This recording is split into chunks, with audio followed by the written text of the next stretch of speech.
नमस्कार. आज आपण बघणार आहोत घाऱ्या. संक्रांतीच्या सणाला आपण भोपळ्याच्या, गाजराच्या किंवा रव्याच्या घाऱ्या बनवतो. पण आज आपण भोपळ्याच्याच घाऱ्यांना जी चव असते त्याच चवीच्या घाऱ्यांना पण भोपळा न वापरता कशा प्रकारे केला असतो ते बघू. चला तर मग बघूया आपण यासाठी साहित्य काय लागतं. मी घेतलेलं आहे अर्धा किलो गाजरे स्वच्छ धुवून साले काढून किसून घेतलेले आहे.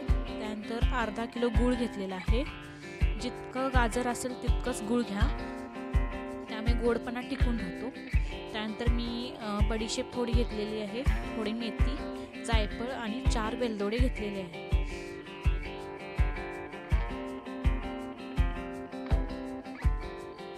मी हे जे घेतलेलं सारण आहे ते भाजून घेतलेलं आहे आणि त्याची पावडर करून घेऊ आपण.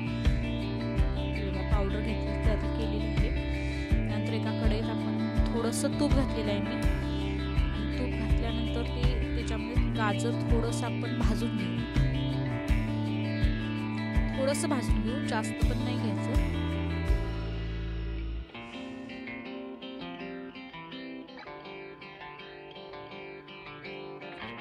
हे बघा मी व्यवस्थित भाजून घेत आहे. जशा आपण भोपळ्याच्या घाऱ्या बनवतो तशाच प्रकारे ह्या घाऱ्या बनवल्या जातात. जशी त्याला चव आहे तशीच याला सुद्धा चव येते.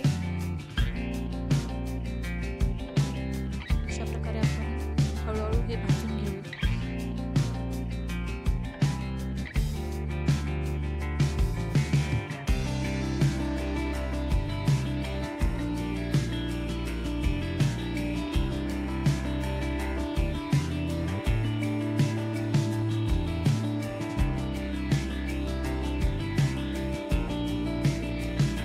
भाजून झाल्यानंतर आपण याच्यामध्ये गूळ घालू.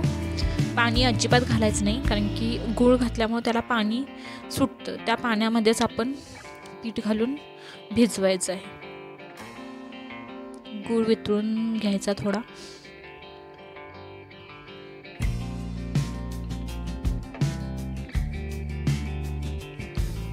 चांगलं हलवून घ्यायचं एकसारखं.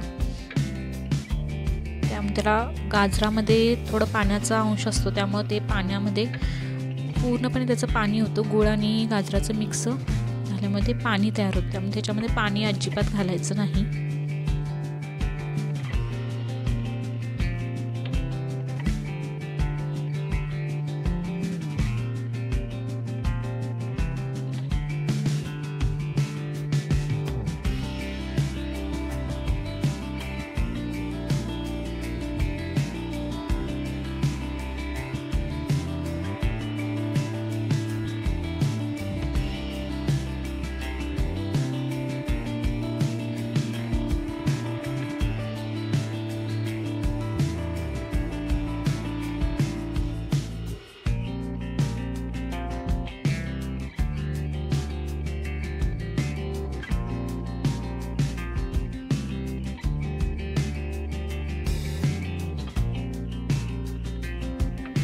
हे बघा याला किती पाणी सुटलेलं आहे.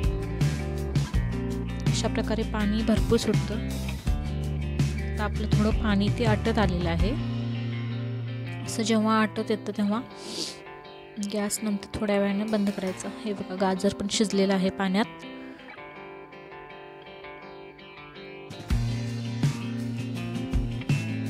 त्याच्यामध्ये आपण जी मगाशी पावडर केली होती ती मिक्स करूया. मिक्स करून हलवून घ्यायचं.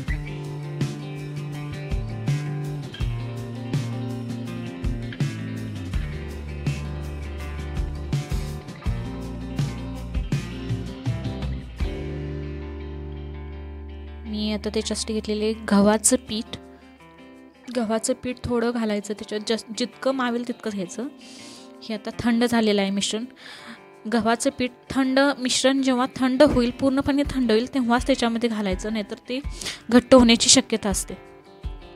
जितकं मावेल तितकंच घालायचं. मी हळूहळू ह्याच्यामध्ये पीठ घालते आणि ते मिक्स करून घेते.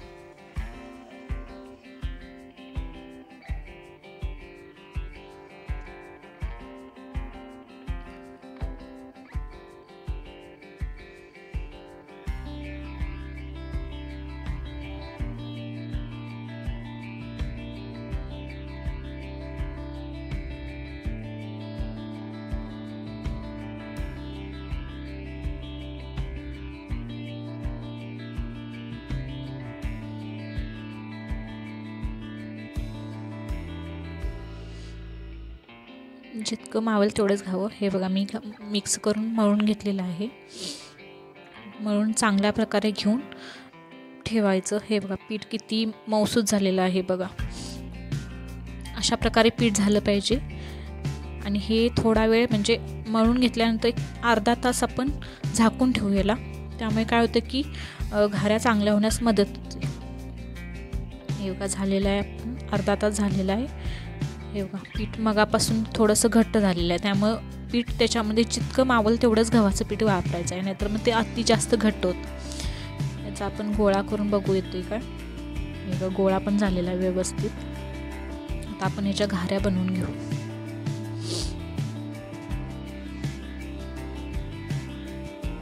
एक कागद घेतलेला आहे, त्याला तेल लावूया आपण. तेल लावल्यानंतर गोळा घेऊन तो पसरून म्हणजे त्याच्या होतात का बघ. त्याला थोडा आपण तीळ पण लावूया, पांढरे तीळ.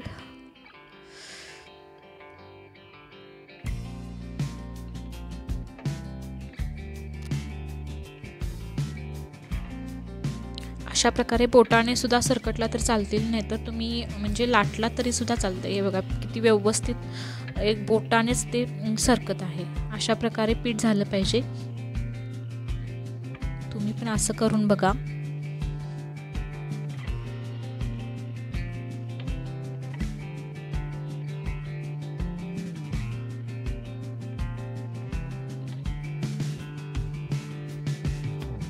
याला आपण आता तळून घेऊ.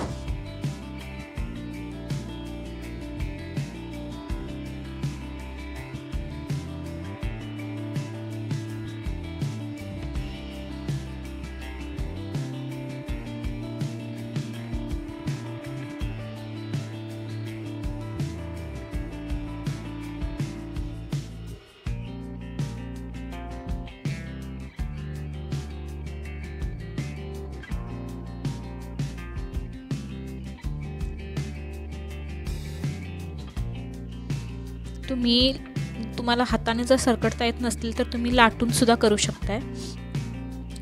हे बघा आपण लाटून घेऊ.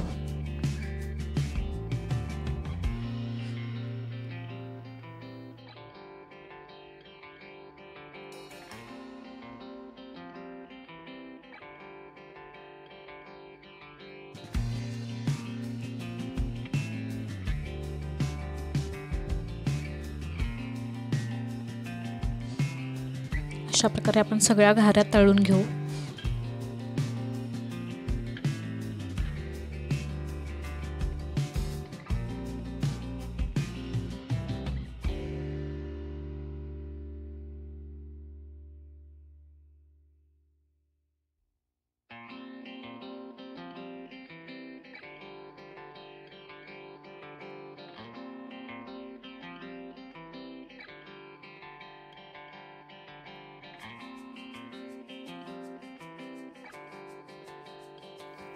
हे बघा अर्धा किलो गाजरापासून किती घाऱ्या तयार झालेल्या आहेत. अशा प्रकारे केला तर खूप म्हणजे चविष्ट होतील घाऱ्या.